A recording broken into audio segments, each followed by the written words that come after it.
Hello, welcome to the second day of quadrilaterals. Today we're going to focus on parallelograms.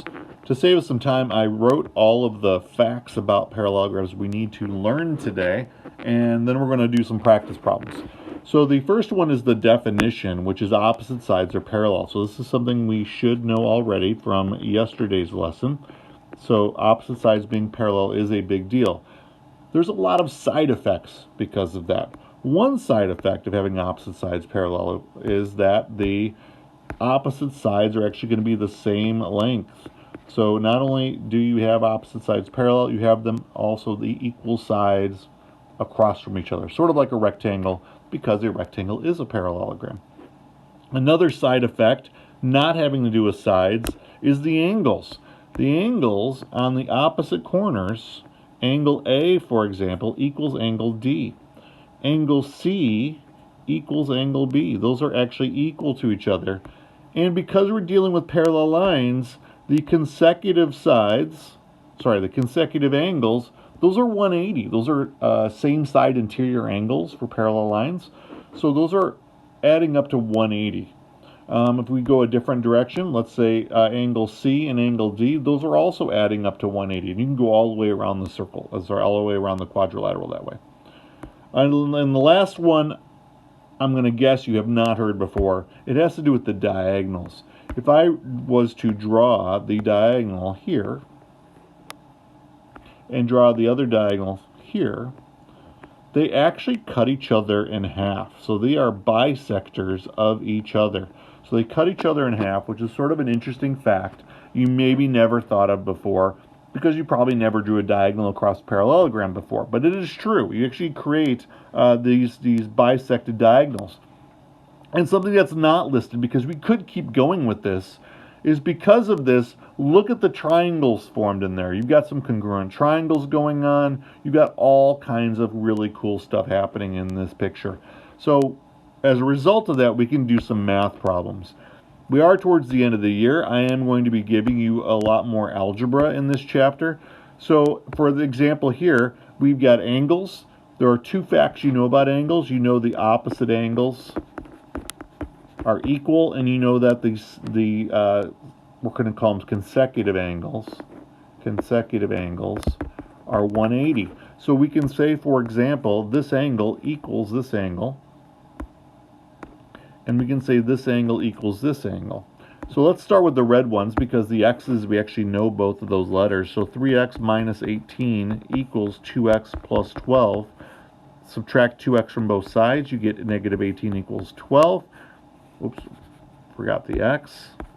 And then I add 18, I get 30. And that is the answer for x. Now I need to use that answer to do the rest of this problem.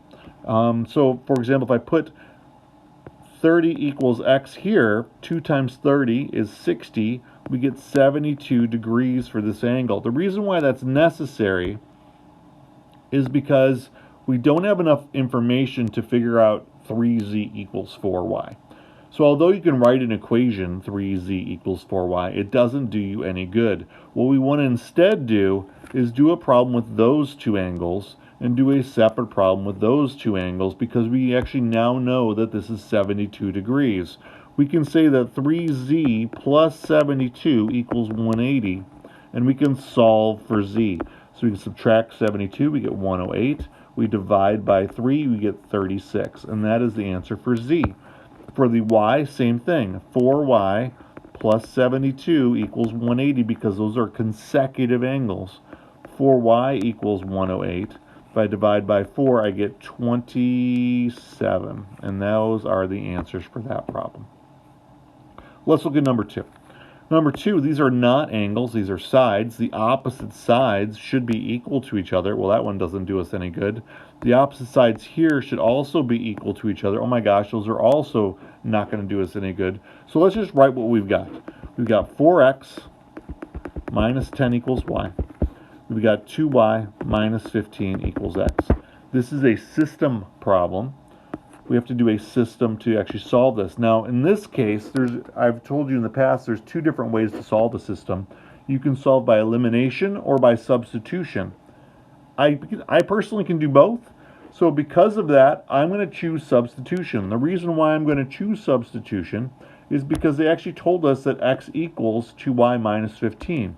So if I take that 2y minus 15 and have it equal to x, and I actually substitute that into the other problem, instead of 4x, I'm going to have 4 times 2y minus 15 minus 10 equals y. I substituted this in where the x was, and I replaced it, so now I have a problem with just y's. So then I can go ahead and solve this. 8y minus 60 minus 10 equals y. 8y minus 70 equals y. If I subtract the 8y, I get negative 7y divided by negative 7, y equals 10. Then I can take that y equals 10. I can then do part 2 of the problem, which is to figure out my x. Now, luckily, I have an equation ready to go over here on the left. 2 times 10 minus 15 should equal our x. So 20 minus 15, or 5, equals our x. So those are our answers for this problem. Scrolling down to number 3, we've got a perimeter of the problem is 86. The length of each side, given that BE equals BC plus 7. So if BC is x, then BE is BC plus 7 or x plus 7. Well, this is a parallelogram, so the opposite sides are equal. So x plus 7 should be on all of those sides, and x's should be on the other two sides. They'll add up, according to this problem, to 86. That's the perimeter. So I'm going to add x plus 7 plus x plus 7 equals 86. Combining like terms, I get 4x plus 14 equals 86. Subtracting 14, I get 72. Dividing by 4, I get 18, and that is my answer. For number 4, we've got a bunch of stuff going on in this picture. I'm going to have to label it first. YAB, this whole entire angle is 70 degrees. YZB, this entire angle over here is 2m. ZBA, I'm going to have to use ZBA, this angle here is y. ZM, where is ZM? ZM, this right here, this length. Man, this is a confusing picture. 2x plus 4, and ZA, the total, is 12. There's a lot going on here. Let's start with the angles. So I drew some angles in red.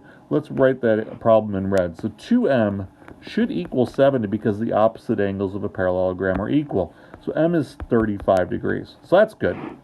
So with that being known, we know this is 70, we know this is 70. They say this is y. So to figure out the y, which I'll do in purple here, it would be helpful to know what those add up to. They should add up to 180. So because of that, y is 110. Now, sadly, you cannot get m from either one of these answers. M is its own problem. Let me redraw that problem without all the other stuff. You've got two diagonals. One diagonal is all we're talking about. We're talking about a short segment and the total. Now, what do we know about the diagonals of a parallelogram? That's right, they cut each other in half. So because of that, each of these pieces is 6. They told us the total was 12. They also told us this piece is 2x plus 4. So your setup is going to be 6 equals 2x plus 4, and that is how you're going to do this problem. X equals 1 for that. All right, so that's some algebra-heavy kind of problems. Those are all pretty intense. Let's see what else we got ahead of us. I could just ask you some questions. If I wanted to prove something's a parallelogram, you can just say that the opposite sides are parallel. And that makes it happen. So if I can prove that these are parallel, I can say it's a parallelogram. If I can say the opposite sides are equal, if I just get out a ruler and I measure this and I figure out that these are opposite sides are equal, then I can say it's a parallelogram. If I have angles and I say the opposite angles are equal, I can also do that. So instead of doing the sides, let's say I get a protractor out and I measure this at 70, this is 70, this is 110, this is 110. I've got it. I've got parallelogram. If one angle is supplementary to both of its neighboring angles,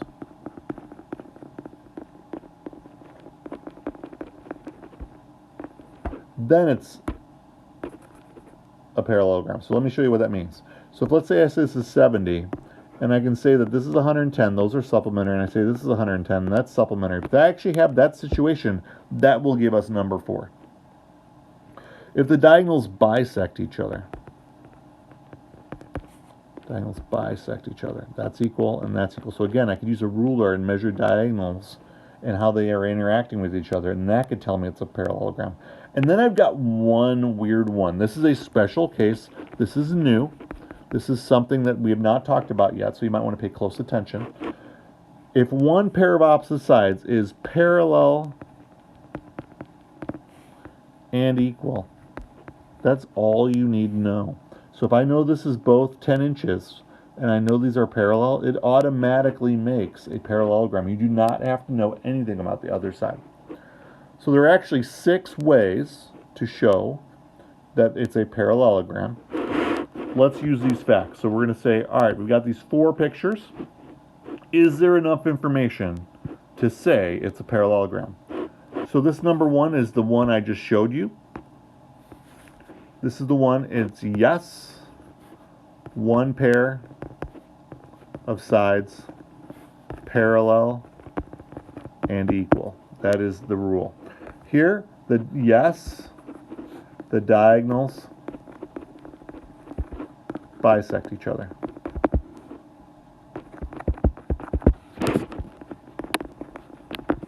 For this one, yes, opposite sides equal. For this one, we got opposite sides parallel, but we don't know they're both parallel. We got two sides that are equal, but we don't know all of them are equal. Is this the same as number 1? No, it's different. Number 1, it's the same pair that is parallel and equal. For number 4, they're parallel, and you got equal sides, but they're not the same one. The reason why this is a no is because I could draw this exact same picture like this, because we don't know how big the parallel sides are. That looks more like a trapezoid to me, an isosceles trapezoid, than a parallelogram. So because there's this confusion, we don't really know enough information, you're going to have to say no on that one. It is an isosceles trapezoid, not a parallelogram. So we got some more problems. I'm going to skip these for the sake of time, but that's the idea, guys. So I'm going to give you problems where I just say yes or no kind of questions using the facts. I might just ask you about those facts, or I might give you algebra problems in your assignment today. Hopefully you got the basics. We're going to be practicing parallelograms for a few days. So parallelograms is the main portion of this chapter. It is very important. If this went too fast for you, you are always welcome to watch it again.